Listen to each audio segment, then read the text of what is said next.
Social media influencer Sharmishtha Banoli की गिरफ्तारी के बाद लगातार सोशल मीडिया पर ये मांग उठ रही है कि शर्मिष्ठा को रिहा किया जाए।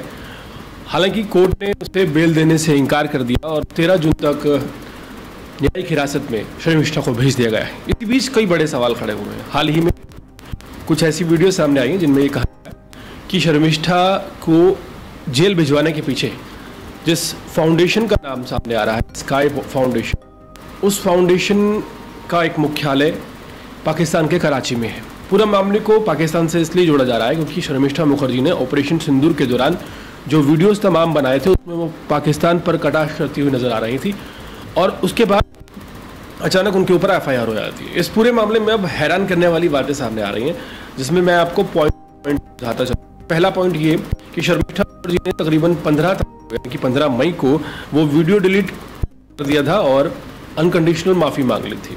और दूसरी चीज़ ये, जो स्काई फाउंडेशन की तरफ से एक लिखित एप्लीकेशन दी गई, शिकायत दी गई, उस एप्लीकेशन को 18 तारीख को दिया गया है। उसमें जो एप्लीकेशन NGO ने अपने लेटर पर लिख कर दिया है, उसमें जो डेट है वो 18 तारीख है।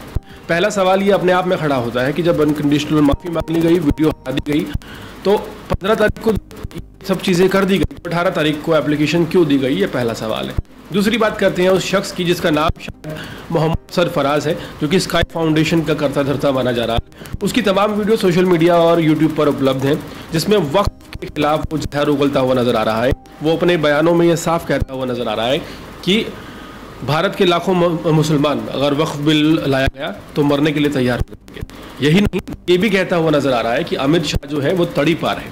तो गृह मंत्री के खिलाफ इस तरह की आपत्तिजनक भाषा का इस्तेमाल करने वाले इस शख्स के खिलाफ क्या कार्रवाई कोलकाता पुलिस करती है, क्या कार्रवाई दिल्ली पुलिस करती है, क्योंकि दिल्ली पुलिस गृह मंत्रालय के अंडर आती है, ये देखना काफ़ी ज़्यादा इंपॉर्टेंट होगा। लेकिन हाल फिलहाल जो आरोप लग रहे हैं, जिस तरह से कहा जा रहा है कि स्काई फाउंडेशन जो है वो कराची में उसका मुख्यालय है, इस बात में कोई दो राय नहीं है। स्काई फाउंडेशन नाम की एक संस्था, जिसका नाम बिल्कुल हूबहू वैसा ही है, अगर आप गूगल पर भी सर्च करेंगे तो स्काई फाउंडेशन का मुख्यालय कराची में है, पाकिस्तान में है।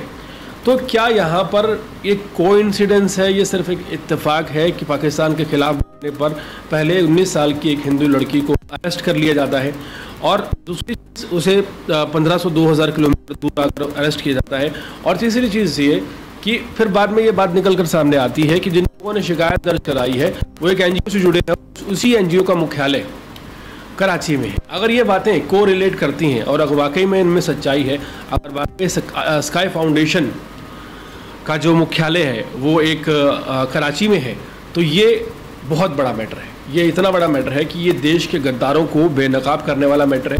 इसमें उस शख्स के खिलाफ जो हाल ही में जिसका वीडियो सामने आया था, जिसने शिकायत दर्ज कराई थी ममता बनर्जी को भी और पुलिस विभाग को भी, उस शख्स के खिलाफ कार्रवाई होनी चाहिए, क्योंकि वो शख्स लगातार देश में असामाजिक तत्वों को उकसाने का काम कर रहा है, एक समुदाय को भड़काने का काम कर रहा है। और ये मैटर इस मैटर से रिलेटेड नहीं है। ऑपरेशन सिंदूर से पहले वक्फ बोर्ड को लेकर ये शख्स जिसने कंप्लेंट दर्ज करवाई है, ये शख्स कई बार जहर उगल चुका है और लाखों मुसलमानों को मरने की बात कह रहा है। तो इस मामले को बिल्कुल भी अनदेखा नहीं किया जाना चाहिए, क्योंकि अगर इसे अनदेखा किया जाता है तो जाहिर सी बात है कि आने वाले समय में ये एक बड़ी समस्या पैदा कर सकता है।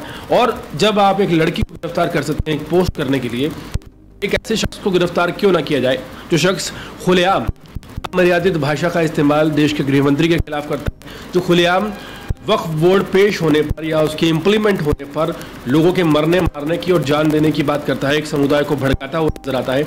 क्या ये कानून का उल्लंघन नहीं है? जिस कानून के तहत शर्मिष्ठा को गिरफ्तार किया गया है, क्या उस कानून के दायरे में ये सब चीज़ें नहीं आती? ये एक बड़ा प्रश्न है। और सबसे बड़ा सवाल ये है कि वो कर्ता धर्ता और वो लोग जो इस पूरे मामले में कानून की दुहाई दे रहे हैं, वो इस शख्स के खिलाफ एक भी शब्द क्यों नहीं बोल रहे हैं, जो कि स्काई फाउंडेशन का मेंबर है या उसका चीफ है। और सबसे ज़्यादा हैरानी की बात यह है कि जिस दौर में हमारे देश में रोज़ाना कई लोग गिरफ्तार किए जा रहे हैं, उनसे पूछताछ की जा रही है, जो कि पाकिस्तान के लिए खुफिया जानकारियां इकट्ठा करने और वहां भेजने का काम करते हैं, ऐसे में इस शख्स के खिलाफ सरकार कब कार्रवाई करेगी, एक बड़ा प्रश्न है।